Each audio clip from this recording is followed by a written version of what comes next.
and welcome to the strangest gig I've ever played. True tales from the studio and the stage. I am your host, Chris J. Norwood. Welcome. On the podcast with us today is one Spencer Douglas Wharton, also known as the Wharbaby. He's in a couple fantastic bands out of Denton, great singer-songwriter in his own right, great bass player. He had a lot of funny stories to tell, and it was a fun conversation. I was glad to have him on. So let's get to it.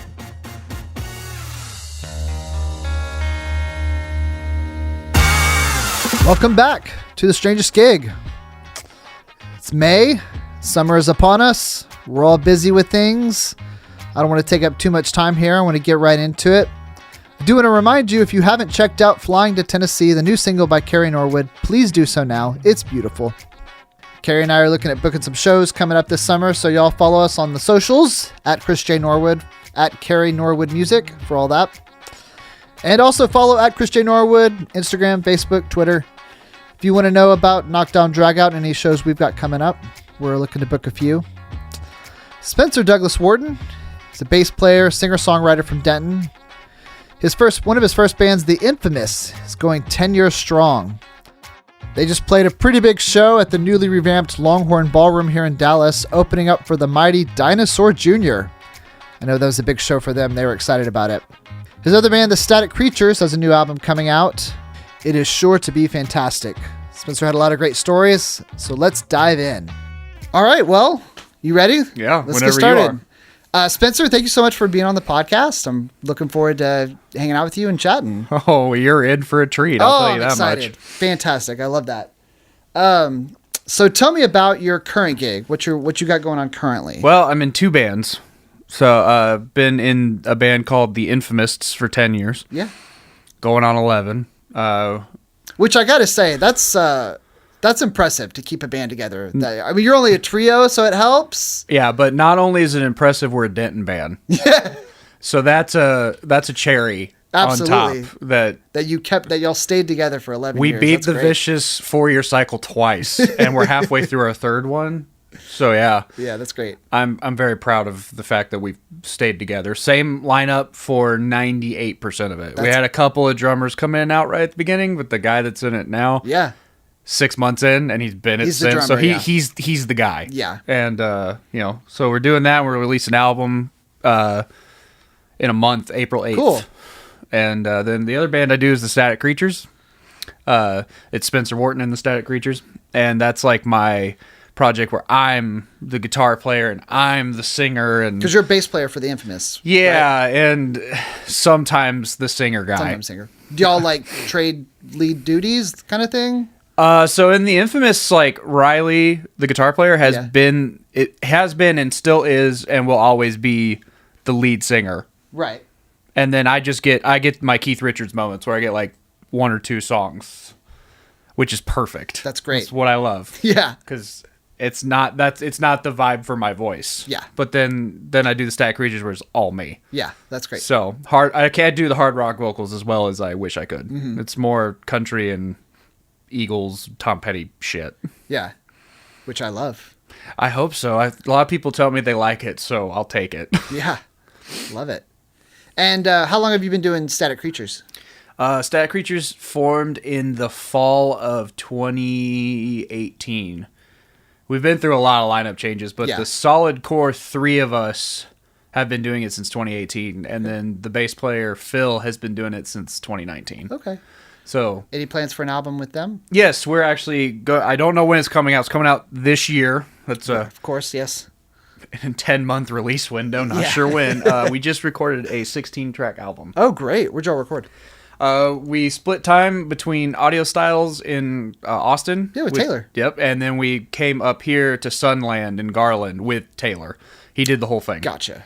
He's fantastic. Yeah. Oh, yeah. No, he did the Infamous record, too. Mm-hmm. He's the only producer I'll work with. I've never been able to work with him. I've known him for a long time. Friend of friends kind of thing. I went to his studio when he used to be in Coppell. Yeah. You know, kind of north central DFW area. It's before my time, but I've heard of it. Yeah. Oh, it's beautiful. A friend of mine was making an album there, and they were recording there, and there's beautiful space. Yeah, if you ever get the chance, it's gonna it's the best. We keep talking about, we've talked several times about doing something together. It just hasn't worked out, but it will one day. It will, and you'll be grateful. I know. At the end of the day, his stuff. I've been a fan of his for a while. His stuff is always great. So I'm excited to hear your stuff. Your album's coming out. I'm excited to hear it too. Whenever the brushstroke falls, sure, of course. But so did you start out playing bass? Was that like your first instrument? No, I'm actually a drummer by trade. Oh, really? Okay. I did like choir in high school and when I was a kid at church and stuff like that. But when I was in high school, I was a classically trained drummer. Okay. And then when I got to college, I was like, I don't want to play drums. Fuck drums. Drums are stupid. Which I don't know why I think that, because like drums are the coolest part of any band. Yeah.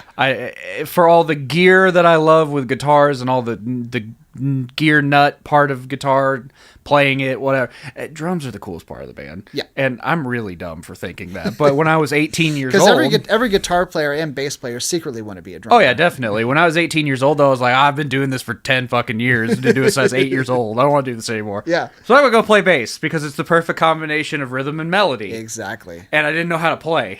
Okay. But I bought a bass, and Riley taught me the pentatonic blues scale, and then we just ran. I mean, for rock and roll, that's all we need. Yeah. And, you know, now I know like 6 scales now. Okay. Perfect. And that's all I need. Yeah. I know a couple of fun ones, major, minor. I had a little bit of the classical music background, so it wasn't hard to figure it out. Yeah, for sure. But I never had any training on bass. I just picked one up and was like, okay, I'm a bass player now. As I imagine a lot of bass players in history. Yep, we just needed a bass player. Yep. And now I'm a bass player. That's kind of my story a little bit. I mean, that was Paul's story, so if it works for him, the Beatles. Which I don't like Paul McCartney, but I'm in the minority, I'm aware. I don't know. It's pretty split, I think. He's just a cheesy. He's bass, voice, all of it. It's cheesy. It just doesn't do it for me. I think John called it grandmother music. I wouldn't go that far because like there's some good shit, but it just doesn't. It just doesn't tickle my jollies. I hear you. So then, what was the process? When did you start wanting to sit in the lead spot and pick up a guitar and start writing songs and stuff? I went through a really bad breakup, as dumb as that sounds. Hey man, and I was like coping with some like really latent depression issues from my childhood because my dad died when I was a kid. And right at the end of college, I had a succession of deaths in my family, like 4 in a row. Yeah. And it fucking destroyed me. Doing drugs, drinking, sleeping with women that I shouldn't be sleeping with, just normal everyday things. As an aside, my dad died when I was really young as well. So I've got a couple albums worth. It's rough. That. Yeah. And I've never written a song about that.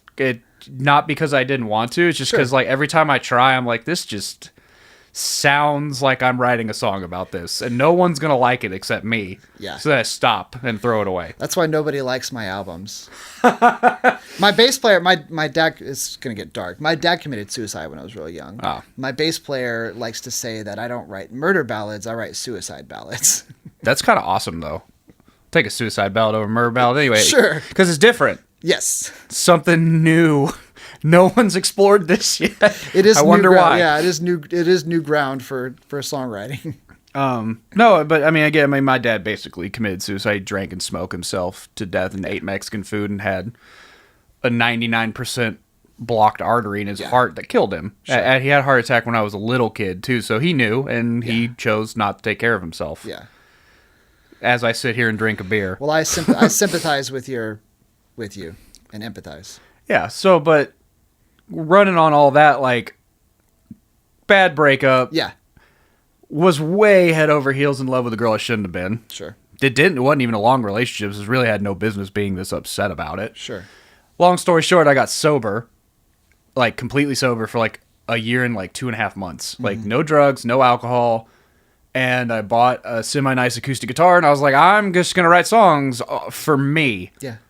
Not the Infamists, which was the only project I was in the moment. Yeah. And I was like, well, and then I turned around and I was like, shit. I have an album and a half, almost 2 albums worth of material. What do I do with it? Yeah.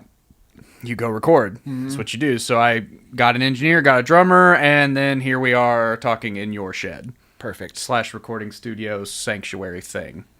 So you've been doing the Infamous for 10 years, 11 years. So y'all, toured at all or stayed mostly in the area? Or? We've done the Weekend Warrior. Okay. And the South by Southwest.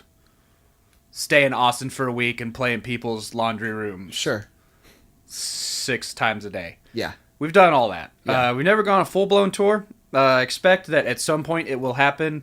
We were planning on it, and then COVID happened. Like everyone had their lives interrupted. Ours was too. Yeah, of course. We had the best 6-month run of like local shows I've ever booked. Yeah. In 2020 from March to like September. Oh no. And then COVID happened, and it wiped out like 30 gigs. Yeah. And I was just like, okay, well, I guess that's that. That's my life's work. Oops. Yeah. Probably should have put more stock into other things and learned other trades and talents, but I can say that because I work IT. But, yeah. Everything got interrupted. Yeah. And so eventually, I'm sure, probably next year. Yeah. I think once everything has finally, because things are still not quite calm. Yeah. Gigs are still not happening like they used to. Not for lack of trying, but they're not happening like they used to, even though everybody's playing every weekend still. We'll get there, I'm sure. I mean, we only had the first 10 years, so we've got all the time in the world, right? I just turned 30 like 2 weeks ago. We've got... Wow, so y'all started young then. Yeah. I mean, relatively, yeah. I was 19 years old when we started this. That's great. We've got a little bit of time. Absolutely. I'm hoping. Yeah, absolutely you do.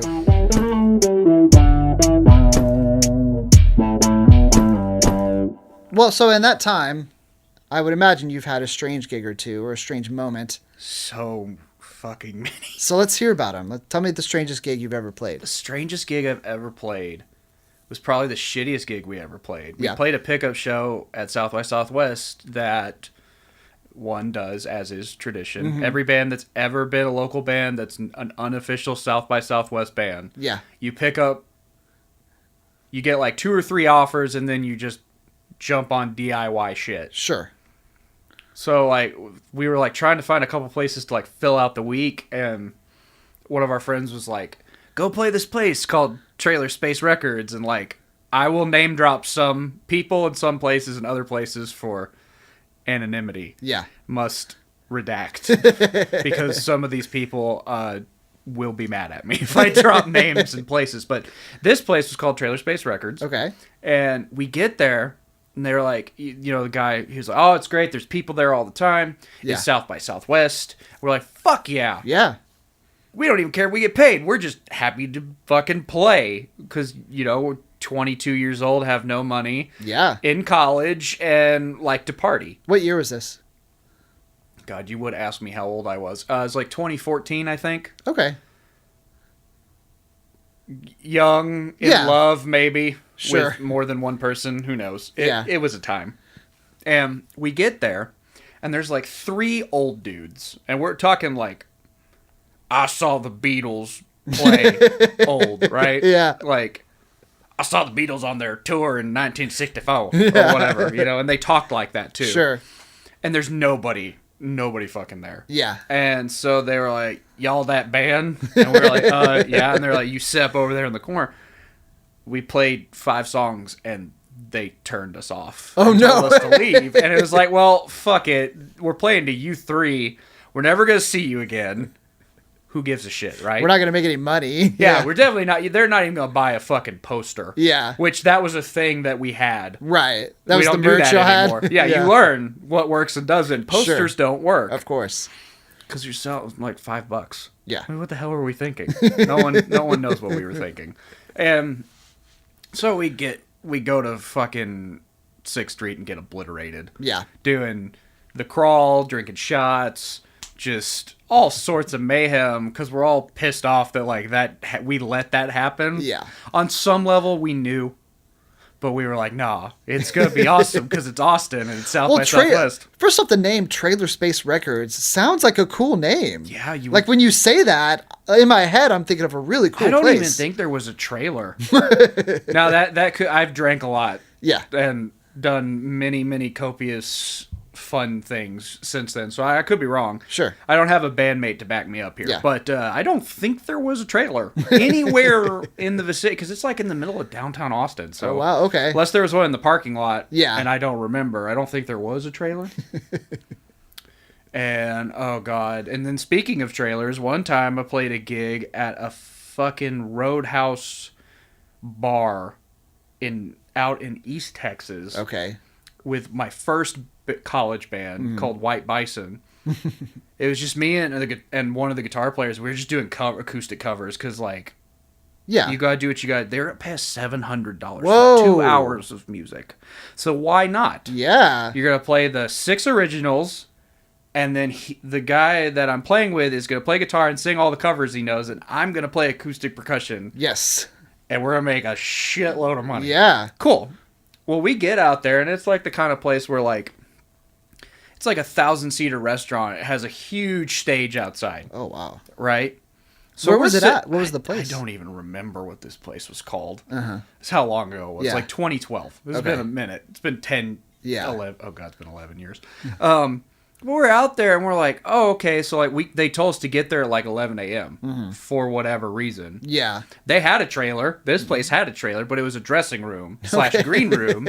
And they supplied us with just copious amounts of drinks. And I'm, 18, 19 years old? Sure. I can't legally drink, and here I am legally drinking.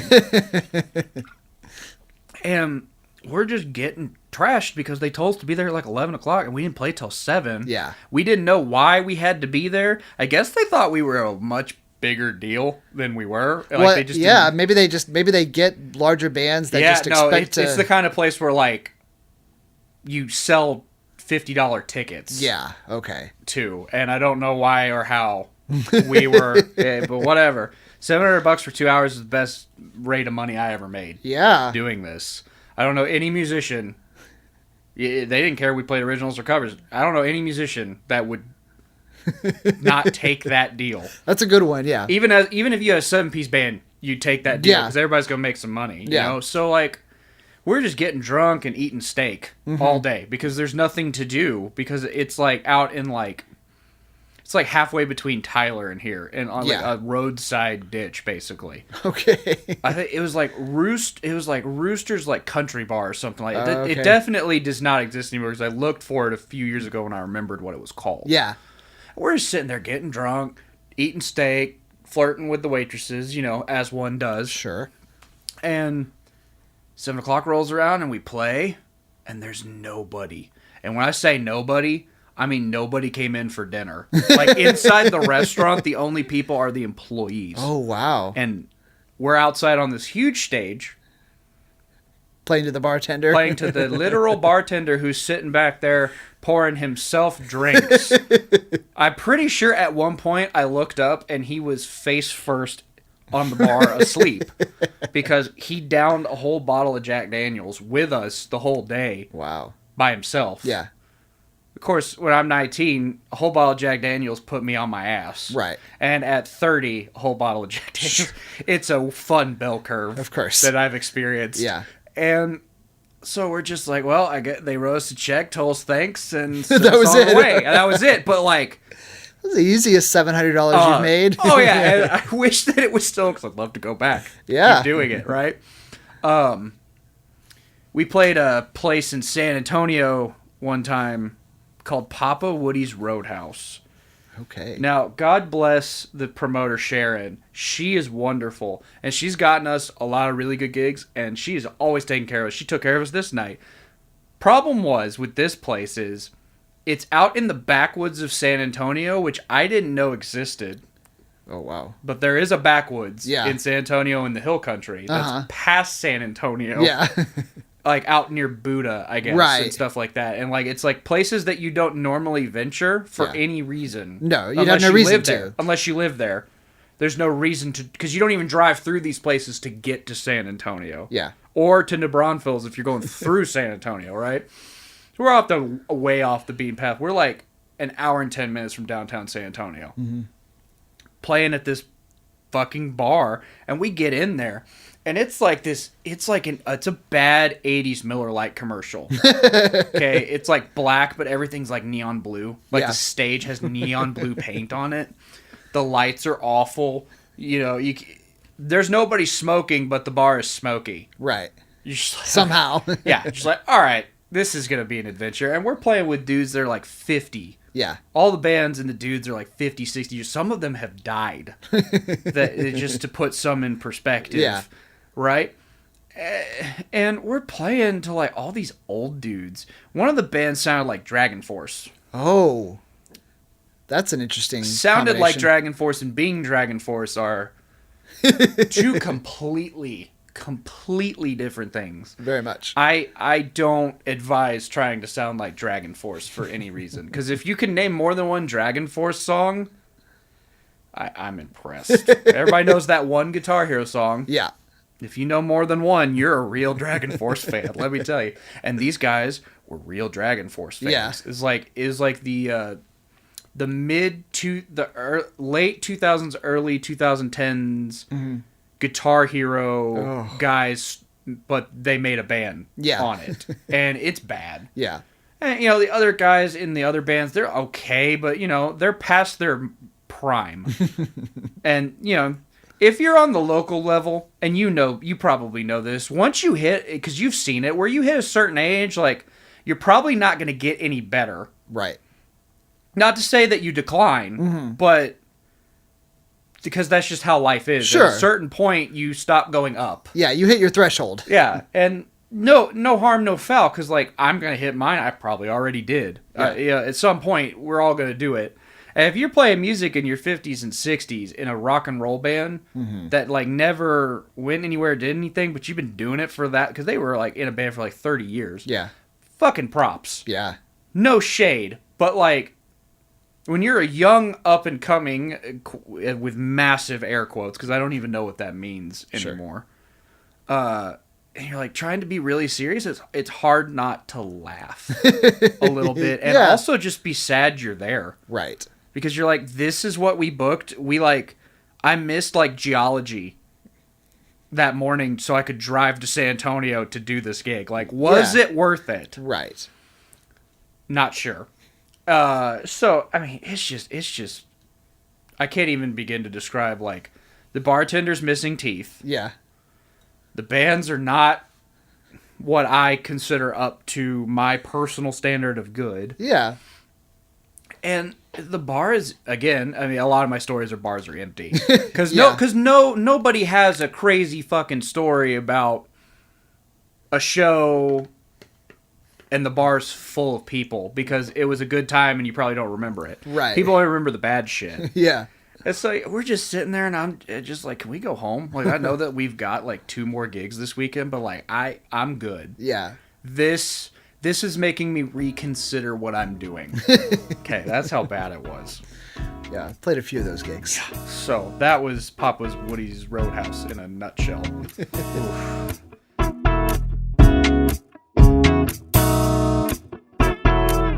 I saved one of my best friends from swingers. I want to hear that one. / potential sex trafficking once. We were playing at O'Reilly's over off Forest Lane. Well, he was. I booked the show because I used to be a promoter. Yeah. And I used to book shows until my mom made me get a job because I wasn't making any money and still living in her house and eating her food at 25. Yeah. So I'm out there at O'Reilly's. We're really having a good time. It's like 6 bands. It's like way too many bands for a bill. But you do that at O'Reilly's because that's what they want. So it's like, cool. As long as the venue's cool with it, we do what the venue wants. Absolutely. And it's a fun spot. Like, have you ever been? I haven't. It's a fun little, it's a little, shopping center bar that's got some pool tables in it. It's got a guy that comes in at 8 o'clock in the morning and stays till 2 a.m. Yeah, that guy. Like the resident, he just lives there. He has like a reserved spot type deal. He's got to get there early to get his spot. Yeah, it's like really, really, really modern day Cheers vibe. Sure. But it's fun, minus the depressing alcoholism. And or maybe plus the depressing. Probably plus. It just I guess it depends on which way you fall on that side of the fence. But his band, they like did the whole like Beatles tuxedo thing. That was like their gag. Okay. And of course they're kids. Yeah. Now I'm like 24 and I'm like, I'm an old fucking man. He's my fucking friend. He's a fucking baby. He's like 19, 20. I have no room talking down to him. Still, and I still do to this day. He's 27 and I still talk shit to him like he's a child. But we're sitting there at the bar having drinks because nobody carded them for whatever reason that I'm not gonna rat anybody out. And these two big old bikers, man and a woman, and when I say big, we're at 300 plus pounds. Yeah. Have taken a liking to my 5'5" little ginger buddy. Okay. And they're like at the bar going, man, that was some of the best guitar playing I've ever seen. When they're like both stroking his back, playing with his hair. He's got long curly red hair at this time. And they're just playing with it and just throwing three-way vibes out the ass. Okay. No one's going to be comfortable. Right. In that situation, he's drunk, so he doesn't care. Yeah. And he's down. He agrees. He agreed to go. I heard him agree. I was sitting there watching them feed him shots. I think they bought him like 10 shots. Oh my gosh. He was like unable to like pick his guitar up off the floor drunk. Yeah. Which I've only seen him do that when we're drinking on the back porch together. Yeah. So I am obviously concerned, to put it mildly. And I'm just like, hey buddy. Because I can't say his name, because I called him before. Yeah. Like, right before I pulled up, I was on the phone. I was like, can I name drop? He's like, no. No, please don't. He's like, please don't. This is really an embarrassing story. He's like, you can tell the story because it's hilarious. And I was like, objectively, it is one of the better ones. And I was like, buddy, they're trying to fuck you. And he was like, what's wrong with that? And I was like, there's a guy involved. Are you cool with that? And he's like, no. And I was like, so do you understand what that means? Then he's like, no, I'm just going to go have sex. No. And I was like, well, I mean, yeah, yes, but you're going to regret it in the morning. But you are going to be hurting in a place that you don't normally hurt in after a show. Or maybe you do, depending on your Taco Bell habits after you've been out on a night of binge drinking. But he's just not getting it. He's like glassy-eyed. Yeah. He is on that level where you cannot tell that anybody what to do when they're this level of drunk. Right. So I literally picked him up, threw him over my shoulder, and he passed out as soon as he got over my shoulder. And I threw him in his drummer's car. They said, get him out of here. And I was like, get him the fuck out of here. We will get his car tomorrow. We will I'll tell the owner. Yeah. To like park it in like the owner spot or something. Like we'll figure it out. And we took care of the car and got him back out there the next day to get his shit. And he's just like, I don't remember what happened. And I was like, buddy.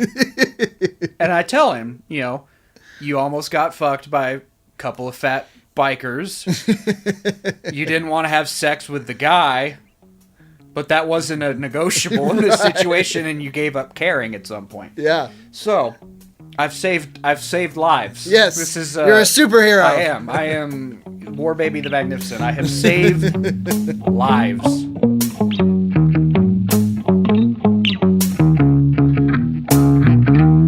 Tell me about your dream gig. The dream gig. And that can be like dream venue, bill, tour. It's never going to happen because the Stones are too old and Charlie Watts is dead. Yeah. Rest in peace. It's my favorite band in the world. If I got to open for them, open for the Stones, I would literally shit my pants and die after I was done, and I'd be happy. That would be great for you. Well, yeah, I just want to meet Keith Richards. Yeah. Keith Richards is my guitar hero. Did you see them at Cotton Bowl? Yes, I did. Yeah. And, it wasn't as bad as I thought it was going to be with the rain and, like, Charlie not being on the kit. Yeah. You can tell. Steve Jordan, right? Yeah, he's fucking amazing. Oh, I will incredible. never throw shade at Steve Jordan. He plays the notes. Note for fucking... Because I've seen them with Charlie Watts twice. Plays it note for fucking note the same way. Yeah. But it's not the same guy. And you can kind of tell. And, I mean, they're getting old. Keith's fingers don't move like they used to. Sure. His guitar tech really fucked up. They fucked up Paint It Black. He played the whole song out of tune. Oh, gosh. And I was like watching the fretboard, and I was like, no, he's playing the right notes, but the guitar's out of tune. And like, when you're on that level, that's not on him. Right. That's a guitar tech issue. But, I mean, Mick couldn't get out there and do his thing because it was raining. Yeah, so he couldn't get on his ass. Very far. But that's the dream gig. 100% dream gig. I want to open for the Stones.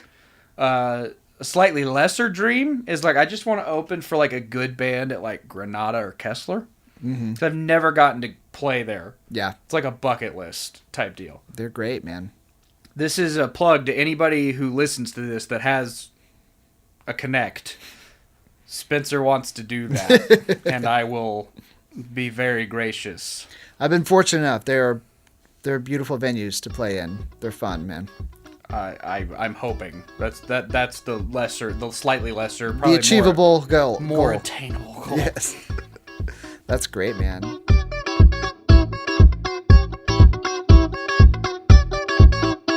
What do you have coming up? Where can people find out about you? So I'm all over the internet, which is either good or bad, depending on who you're talking to. Depends on how deep you go, I guess. Yeah. Oh, God. So, obviously, the Infamists and the Stat Creatures were on Spotify. The Infamists are dropping a new album. Well, I don't know when this is coming out, but April 8th, 2023. 2023. The new album, Live Evil, will be out. It has 9 tracks of bangers and then a Spencer song. Oh, cool. So take that with a grain of salt, however you want to. I like the song. It doesn't make it into the live set very much. It's too chill. Okay. And that's fine. You can't play them all. You can't win them all. That's right. Yeah. But I'm proud of it. Yeah. That's all that matters because I'm the singer on the song and I think it's good. So fuck everyone else. That's right. And the Static Creatures will obviously have a record, broad brushstroke, this year. Mm-hmm. 16 tracks, so it's going to be a double record. And whenever we do the show for it, we're going to book an opener, and then we're going to play the whole thing front to back. Top to bottom? That's fun. Because the reason why I did that, because I was like, local bands don't drop double records. Yeah. And all these songs are really good. Yeah. Like, I think they're good, and Sure. the band thinks they're good, and everybody I've showed to, there's not a dud. Yeah. So it's like, why we might as well, because this will be the only time we ever get to probably, unless we blow up. Yeah. And I become the next Fleetwood Mac or something, and Sure. we all start having sex with each other. That's probably going to be the only time we play it front to back, unless we've got a 5-hour gig, which why would anybody do that? That's terrible, yes. And then I'm also collaborating with my friend Anthony Coker, doing. He's a songwriting partner of mine, so I produced his album Get Out and Strut, which will be coming out in the next few months. Also, you can find him on Spotify, Facebook, Instagram. He might be on Pornhub. I don't know. Fun. I'm not on Pornhub, but he might be on Pornhub. Maybe fans only? Who knows? FarmersOnly.com? Only fish? That's a thing, right? I don't know. We're all on all the social medias where you can find music. We're even on Tidal. Oh, Tidal, good. Everybody's like, oh, Tidal, and I'm like, I don't know anybody that does Tidal. Yeah, I don't either, because like iTunes isn't a thing anymore, so Spotify became iTunes, right? For me. Hey, guess what? Napster's still a thing. We're probably on Napster. I haven't looked, but I bet we are on Napster. And then him and I are also collaborating. I have decided to re-enter the foray. I'm going to do my second solo album. Fun. Apart from the Static Creatures, because that's how the Static Creatures formed. It was a solo album, and then it was writing the second one, and then I picked up guys to actually play with me instead of doing it all myself for the most part. Yeah. And then I was like, well, this is a band now, and it's not a solo record anymore, so then it turned into a band. So now I've got to go back, subtract, got to do one. I think I've got 3 solo albums in my life. Perfect. So we got to do number 2. Yeah. It's 5 years later. So it's time to do another one, and then in 5 years I'll do my last one. Perfect. And then anything after that, well, that's just a gift for all of you out there that are listening. Absolutely. Spencer, man, thank you so much. This has been a lot of fun. Thank you for having me. This is a more fun podcast than I've been on in a while. Oh, good. Because I didn't talk about myself. I talked about things I've done. That's the goal. It should be, if nothing, if not fun. Well, where else are you gonna get to talk about the time you saved your friend from a biker three-way? Exactly. Here in this place. Only on the Strangest Escape podcast. I love it. Thanks, man. Have a good one. Yeah, you too. All right, there he goes. Spencer Douglas Wharton, the Wharbaby. Y'all, please be sure to check out the Infamists and the Static Creatures, 2 great bands that he's a part of. Great music. Good dude. And hey, guess what? My band Texicana, one of my bands, is playing with the Static Creatures June 2nd at Harvest House in Denton. Y'all come see us, Texicana and the Static Creatures. It's going to be a lot of fun. All right. Till then, someone tells you to go play in a corner. Remember, gig's a gig, right?